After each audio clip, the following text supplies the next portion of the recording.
Храп не смешно, а опасно. Храп – это не просто неудобство для семьи, он может быть признаком серьезных проблем со здоровьем. Во сне мозг и сердце недополучают кислород.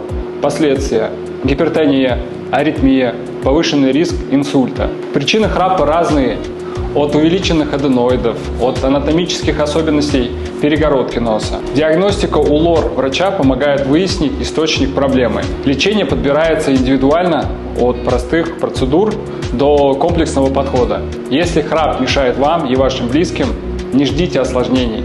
Приходите на прием, и мы поможем вернуть спокойный сон.